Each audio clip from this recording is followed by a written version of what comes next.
இந்த உணர்வுகளை, இந்துக்களுடைய உரிமைகளை இவங்க அவமதிக்கிறாங்க, நசுக்கிறாங்க. முருகன் மாநாடு நடத்தி தமிழ் மக்களை ஏமாற்றிவிட்டு பின்னணியில் திருப்பரங்குன்றம் மலையை சிக்கந்தர் மலையாக மாற்ற முயற்சிக்கும் மதவாத பிரிவினை சக்திகளுக்கு திராவிட மாடல் அரசு துணைபோவது தமிழகத்தில் பதற்றத்தை ஏற்படுத்தியிருக்கிறது. முருகப்பெருமானின் முதல் படைவீடான திருப்பரங்குன்ற மலை குறித்து தமிழ் இலக்கியங்களே புகழும் நிலையில் அந்த மலை முருகன் மலை அல்ல என பிரிவினைவாத சக்திகள் கூறுவது அதிர்ச்சியை ஏற்படுத்துகிறது. ஏற்கனவே இது முருகன் மலைதான் என்று பழமையான நீதிமன்ற தீர்ப்புகளே இருக்கும் நிலையில் திராவிட மாடல் அரசு அதற்கு பதிலளிக்க தவறியிருக்கிறது. நேற்று திருப்பரங்குன்றம் மலை உச்சியில் கார்த்திகை தீபம் ஏற்றுவதற்கு உயர்நீதிமன்ற கிளை உத்தரவிட்ட பிறகும் அங்கே தீபம் ஏற்றவிடாமல் திமுக அரசு தடை செய்த நிலையில் தனி நீதிபதி திரு GR சுவாமிநாதன் அவர்கள் கடுமையான உத்தரவுகளை பிறப்பித்திருக்கிறார். இதனால் திருப்பரங்குன்றத்தில் பதற்றமான சூழல் நிலவி வருவதாக செய்திகள் வெளியாகியுள்ளன. கோவில் நிர்வாகத்தை சரியாக நிர்வகிப்பதற்கு மட்டுமே செயல் அலுவலர்கள் அங்கு இருக்கும் நிலையில் திருப்பரங்குன்றம் முருகன் கோவிலில் தீபத்தூணில் இந்த ஆண்டு முதல் கார்த்திகை தீபம் ஏற்ற வேண்டும் என சென்னை உயர்நீதிமன்ற மதுரை கிளை பிறப்பித்த உத்தரவுக்கு எதிராக அந்த கோவிலின் செயல் அலுவலர் வி சந்திரசேகர் என்பவர் மேல்முறையீடு செய்திருக்கிறார். இது தொடர்பான வழக்கில் உத்தரவிட்ட நீதிபதி GR சுவாமிநாதன் அவர்கள் தீபத்தூண் சிக்கந்தர் பாதுஷா தர்காவிலிருந்து சுமார் 50 மீட்டர் தொலைவில் அமைந்திருப்பதால் அங்கு தீபம் ஏற்றுவது தர்காவையோ இஸ்லாமிய சமூகத்தையோ எந்த வகையிலும் பாதிக்காது என்று கூறி அறநிலையத்துறை உள்ளிட்ட பல்வேறு தரப்பினரின் ஆட்சேபனைகளை நிராகரித்திருந்தார். மசூதி நிர்வாகிகள் கோவில் பகுதியை ஆக்கிரமிப்பதை கோவில் நிர்வாகம் தடுக்க தவறிவிட்டதாகவும் 1923ஆம் ஆண்டின் தீர்ப்பு யார் எதற்கு உரிமையாளர் என்பதை தெளிவுபடுத்தி இருப்பதாகவும் நீதிபதி அவர்கள் சுட்டிக்காட்டியிருந்தார். திருப்பரங்குன்றம் மலை உச்சியில் கார்த்திகை தீபம் ஏற்ற வேண்டும் என்று உயர்நீதிமன்ற கிளை உத்தரவிட்ட பிறகும் அரசு எந்த ஏற்பாடுகளையும் செய்யாத நிலையில் தனி நீதிபதி GR சுவாமிநாதன் அவர்கள் முன்பு மனுதாரர் ராம ரவிக்குமார் முறையீடு விசாரிக்கப்பட்டிருக்கிறது.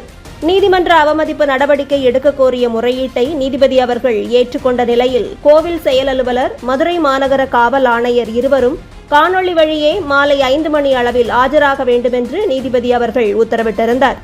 அந்த விசாரணையின் போது மாலை 6 மணிக்குள் தீபத்தூணில் தீபம் ஏற்றப்படவில்லை என்றால் 6:05 மணிக்கு நீதிமன்ற அவமதிப்பு நடவடிக்கை எடுக்கப்படும் என்று கூறி வழக்கை ஒத்திவைத்தார். ஆனால் தீபத்தூணில் விளக்கு ஏற்றப்படாததோடு திருப்பரங்குன்றம் மலைமேல் இருக்கும் உச்சிப்பிள்ளையார் கோவில் அருகே வழக்கம் போலவே கார்த்திகை தீபம் ஏற்றப்பட்டது. நீதிமன்ற உத்தரவுப்படி தீபத்தூணில் விளக்கு ஏற்றப்படாத காரணத்தால் அங்கு பதற்றம் நிலவிய நிலையில் திரண்டிருந்த இந்து முன்னணி கட்சியினர் தடுப்புகளை உடைத்ததோடு காவல்துறையினருடன் வாக்குவாதத்தில் ஈடுபட்டனர்.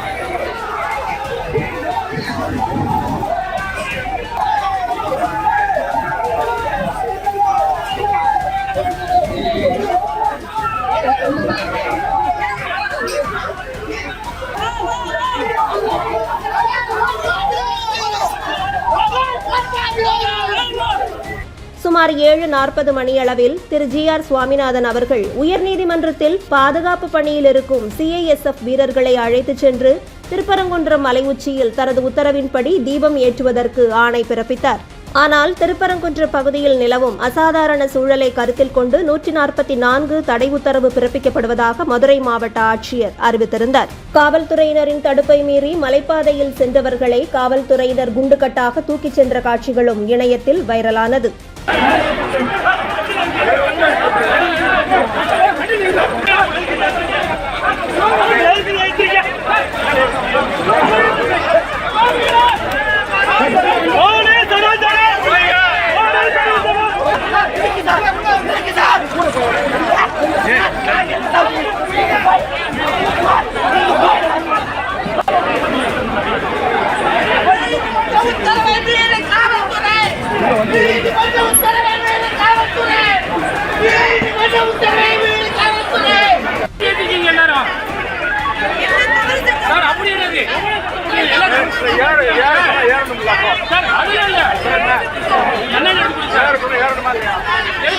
நீதிமன்ற உத்தரவின்படி பாதுகாப்பிற்கு வந்த CISF வீரர்களுடன் காவல்துறையினர் பேச்சுவார்த்தை நடத்தி 144 தடை உத்தரவு இருப்பதாலும் அரசு மேல்முறையீடு செய்ய இருப்பதாலும் மலைக்கு செல்ல அனுமதிக்க முடியாது என்று தெரிவித்துள்ளனர்.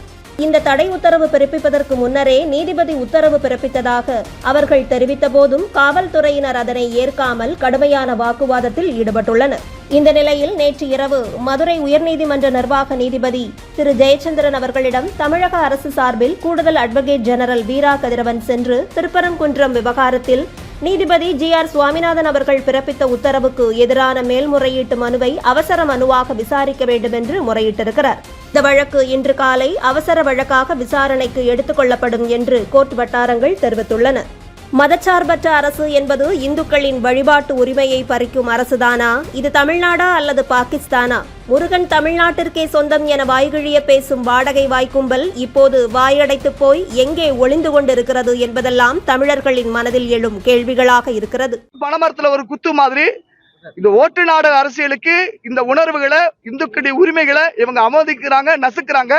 நிச்சயமாக நாங்கள் நீதிமன்ற உத்தரவு பெற்று இந்த மலை உச்சியில் தீபம் ஏற்றுவோம். ஏற்றக்கூடிய நல்ல நேரம் அது 6 to 7 தான் ஏற்றுவாங்க. ஸோ அதனால அந்த 6 to 7 ஏற்றுறாங்கன்னா அதுக்கு உண்டான முகாந்திர பணிகள் செய்யணும். மேலே இருக்கக்கூடிய தீபத்தூண்ல விளக்கு ஏற்றணும் அப்படின்னா அதுக்கான ஆரம்ப கட்டம் சுத்தம் பண்ணணும். அதில் என்னென்ன எண்ணெய் விஷயங்களும் திரியலா ஏற்படுத்தணும். அனைத்து விஷயமான விஷயம் செய்யணும். எதையுமே செய்யாத காரணத்தினால இன்னைக்கு ராமபுரம் ரவிக்குமார் அவர்கள் வந்து நீதிமன்ற அவமதிப்பு வழக்கு தாக்கல் செஞ்சாங்க. அந்த நீதிமன்ற அவமதிப்பு வழக்குல போதுமான சந்தர்ப்பம் வந்து அரசாங்கத்துக்கு வழங்கப்பட்டது.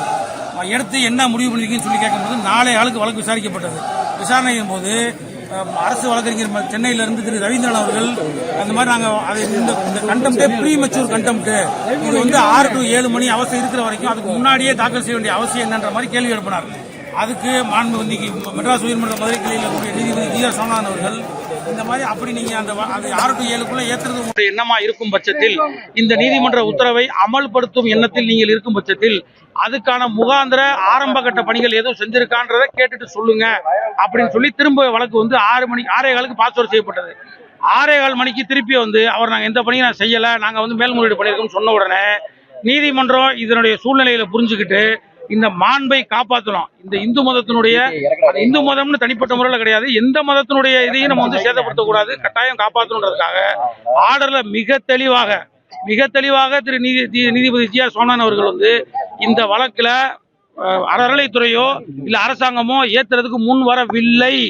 அதனால மனுதாரர்களையே இது சம்பந்தப்பட்ட விஷயத்தினுடைய முக்கியத்துவத்தை கருத்தில் கொண்டு கட்டாயம் இன்னைக்கு கார்த்திகை தீபத்தன்னைக்கு மலை உச்சியில் தீபம் ஏற்றப்பட வேண்டும் என்பதற்காக மட்டுமே அவர் வந்து மனுதாரர் மற்றும் அவருடன் சேர்ந்த 10 பேரை அங்க மலை உச்சியில போய் நீங்களே ஏத்துங்க அப்படின்னு சொல்லியும், காவல்துறை அதுக்கு கட்டாயமா வந்து சப்போர்ட் பண்ண மாட்டாங்கன்னா அரசு நிர்வாகம் வந்து அதுக்கு எதிராக இருக்க காரணத்தினால CISF central industrial security force, உயர்நீதிமன்றத்தில் இருக்கக்கூடிய சென்ட்ரல் இண்டஸ்ட்ரியல் செக்யூரிட்டி ஃபோர்ஸ்ல கமாண்டன்ட் டெபியூட் பண்ணி அந்த அவங்களுடைய டீம் அனுப்பி நீங்க பாதுகாப்பு கொடுங்கன்னு சொல்லியிருந்தாங்க. இங்க நாங்க வந்து சேர்ந்ததுல இருந்து CISF உட்பட அனைவரையுமே அவங்க மேல அனுமதிக்கல. கமிஷனர் ஆஃப் போலீஸ் திரு லோகநாதன் சார் அவர்கள் வந்து ஆர்டரை படிச்சு பார்த்துட்டாரு, முழுமையா படிச்சு பார்த்துட்டு இதுல வந்து நாங்க 144 ப்ரொமோல்கேட் பண்ணிட்டோம், அதனால கலெக்டர் ப்ரொமோல்கேட் பண்ணிருக்காரு, நீங்க யாரும் சேரவோ போகவோ தடைன்னு சொன்னார். அதுக்கு நாங்க எங்களுடைய பணிவான விளக்கத்தை எடுத்து சொன்னோம். நீதிமன்ற உத்தரவு எதுலையும் கண்டெம்ப்ட்ல போடப்பட்டிருக்கு. அந்த உத்தரவுல மனுதாரர்கள் என்ன சொல்லிருக்காங்களோ அதை மட்டும் அனுமதிங்க, மித்தபடி நாங்க எங்கேயும் கூட்டம் கூடல, நீதிமன்ற உத்தரவுக்கு நாங்க எதுவும் எதிராக செயல்படல, அது சார்பா மட்டுமே செயல்படுறோம் நாங்க சொன்னோம். அதுக்கு எங்களால் அனுமதிக்க முடியாது, நீங்க கண்டெம்ப்ட் போடுறதா போடுங்க, அதை நான் ஃபேஸ் பண்ண தயார் அப்படின்னு அவர் சொன்னார். அது உங்க கேமராக்கள்லாம் பதிவாயிருக்கும்னு நினைக்கிறேன். இது மட்டும் கிடையாது, அதுக்கப்புறம் திருப்பி என்னாச்சுன்னா நாங்க வந்து மேல்முறையீடு பண்ணியிருக்கோம்னு திரு ரவீந்திரன் அவர்கள் மேல்முறையீடு தலைமை நீதிபதி மென்ஷன் பண்ணியிருக்கிறாங்க. அந்த வழக்கு உடனடியாக நீதிபதி ஜெயச்சந்திரன் அவர்கள்ட்ட விசாரணைக்காக பட்டியலிடப்பட்டது. அவர் நான் இப்ப எடுக்க முடியாது, அடிஷனல் லிஸ்டா ஏற்கனவே இன்னைக்கு பட்டியல் வெளியில வந்தனால அடிஷனல் லிஸ்டா நாளைக்கு போட்டு முதல் வழக்கா விசாரிக்கிறேன்னு அவங்க சொல்லிட்டாங்க. இந்த மாதிரியான சூழ்நிலையில காவல்துறையோ அரசாங்கமோ சட்டத்தை மதிக்காம நீதிமன்ற தீர்ப்புகளை மதிக்காம இருக்க முடியும். ஆனா ஒரு அப்பீல் ஃபைல் பண்ணிட்டாங்கன்னா அதுக்கு ஒத்துழைத்து அதுக்கு மரியாதை கொடுத்து மாண்புமிகு டிவிஷன் பெஞ்ச் அவர்கள் வந்து நாளைக்கு இந்த வழக்கை விசாரிக்க போற சூழ்நிலையில அந்த தீர்ப்பு வர்ற வரையும் நம்ம பொறுமையா இருப்போம். இது இன்னையோட முடிய போற காரியம் கிடையாது. நம்ம மலை மேல ஏற்றக்கூடிய தீபம் வந்து இன்னைக்கு ஒரு நாளோட முடிய போறது கிடையாது. அதனால இது காலங்காலத்துக்கு இன்னி பின்வரும் காலங்கள் அத்தனை ஒளியோட எரியணும்ன்றதான் எங்க எல்லாருடைய எண்ணமும். அதனால இந்த சமயம் வந்து எங்களை கலந்து பேசி நீதிமன்ற நாளைக்கு காலையில வழக்க விசாரணை எடுக்கக்கூடிய சூழ்நிலையில எங்களுடைய எதிர்வாதங்களை எஃபெக்டிவா நாளைக்கு வச்சு இதே மாதிரியான ஒரு சந்தர்ப்பத்தையும் சூழ்நிலையும் நாளை ஏற்படுத்தி நீதிமன்றத்தின் சார்பா நல்ல ஒரு உத்தரவை பெற்று நாங்க செயல்படணும் நாங்க நினைக்கிறோம். இதோட மிக முக்கியமா கவனிக்க வேண்டியது என்னன்னா, அரசாங்கம் இப்படியான ஒரு அடக்குமுறையை எந்த காலத்திலையும் இப்படி பண்றதே கிடையாது. இதே மாதிரியான ஒரு சூழ்நிலை திருப்பரங்குன்றத்தில் நம்ம ஆர்ப்பாட்டத்துக்கு போராட்டத்துக்கு பர்மிஷன் கேட்டப்ப நீதிமன்றம் அன்னைக்கு சொன்னப்ப இதே 144 மதுரையில போடப்ப சிவகங்கை, திருநெல்வேலி, கன்னியாகுமரி அனைத்து மாவட்டத்திலையும் தலைவர்கள் வந்து அவங்க வீட்டில் ஹவுஸ் அரெஸ்ட் பண்ணாங்க. பக்கத்தில் இருக்கக்கூடிய மண்டபத்தில் போய் அடைச்சி வச்சாங்க. இந்த மாதிரியான சூழ்நிலைகள்ல வந்து எதுவுமே வந்து அரசாங்க சட்ட விதியை ஃபாலோ பண்ணலன்றதான் எங்களுடைய முழு குற்றச்சாட்டுங்க. இதுல அவங்க சொன்னது போல அரசாங்கம் எல்லா பொதுமக்களுக்கும் குடிமக்களுக்கும் ஒரே மாதிரியான அரசாங்கம் ஒரே மாதிரி நிர்வாகம் தாங்க பண்ணணும். அது இந்த மதத்துக்கு ஒண்ணு அந்த மதத்துக்கு ஒண்ணுன்னு பேச விரும்பல. இங்க உண்மையிலேயே எந்த விதமான சங்கடமோ சூழ்நிலையோ இல்லைங்க. இன்னைக்கு நாங்க எல்லாரும் சேர்ந்தே சொல்றோங்க, எங்களுக்கும் முஸ்லீமுக்கும் எந்த விதமான பிரச்சனையும் கிடையாது. நாங்க எல்லாரும் சகோதரர்களா தான் இருக்கோம். இதுல வந்து விஷம கிருமிகள், அரசியல் ஆதாயம் தேடக்கூடிய அற்ப நபர்கள் வந்து இதை வந்து செயல்படுத்தணும்னு நினைக்கிறாங்க.